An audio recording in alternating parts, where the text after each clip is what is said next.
মানুষ অনেক সময় বলে থাকে যে অনেক পাপ করে ফেলেছি জীবনে, আল্লাহ তাআলা মাফ করবেন না। আমাদের এই কথা, এমন কথাবার্তা বলা অনেক চরম ভুল। কারণ আল্লাহ তো কোরআনের মধ্যে বলেছেন, বান্দা তুমি আমার রহমত থেকে নিরাশ হইও না। আল্লাহ যখন বলেছে রহমত থেকে নিরাশ হতে, আল্লাহ যখন নিষেধ করেছে, তাহলে আমি এই কথা কেন বলবো যে আল্লাহ আমাকে ক্ষমা করবেন না? আল্লাহ বান্দাকে অবশ্যই ক্ষমা করবেন। বান্দা যত গুনাই করুক না কেন, বান্দা যদি আল্লাহর কাছে এখলাসের সাথে তৌবা করে, খাঁটি মনে তৌবা করে, আল্লাহ তাআলা মাফ করে দিবেন। তিরমিজি শরীফের এক হাদিসটি আনাস রাদিয়াল্লাহু তাআলা আনহু থেকে বর্ণিত।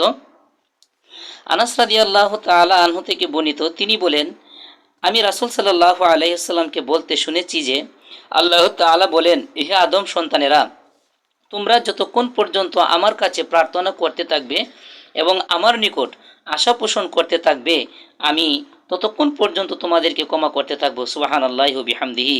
তোমাদের গুনাহ যত বেশি হোক না কেন, আমি কোনো কিছুর পরোয়া করি না। সুবহানাল্লাহি ওয়া বিহামদিহি।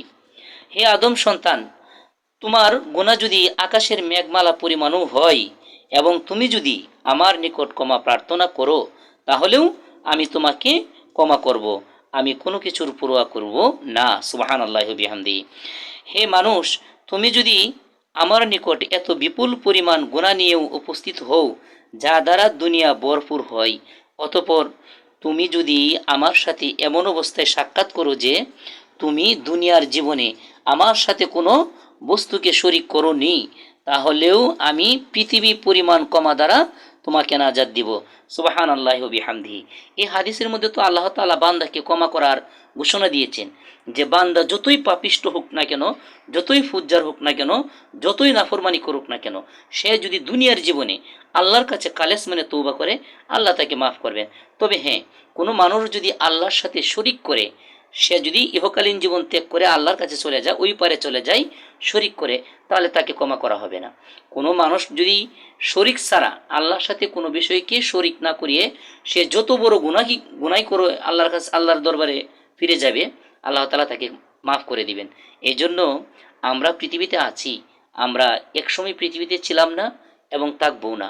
সুতরাং আমরা যেন, আমাদের করণীয় বিষয় হলো, জীবনে চলার পথে অনেক ভুলভ্রান্তি হয়ে যায়, অনেক গুনাহ হয়ে যায়, আমরা আল্লাহর কাছে তওবা করব, মাফ চাইবো, আল্লাহ ক্ষমা করবেন। কিন্তু আমরা কখনো এই কথাটি বলবো না যে আল্লাহ তাআলা আমাদেরকে মাফ করবেন না। এ কথা বললে হইছে, এই কথা বললে হয় আরেক গুনাহ। কারণ আল্লাহ তো বলেছেন, নিরাশ হতে তো আল্লাহ নিষেধ করেছেন। আমরা আল্লাহকে ভয় এবং আশার সাথে আহ্বান করব। আল্লাহ যারা শিরক করে তাদেরকে ক্ষমা করেন না, শিরক ব্যতীত যাবতীয় গুনাহ আল্লাহ তাআলা মাফ করে দেন।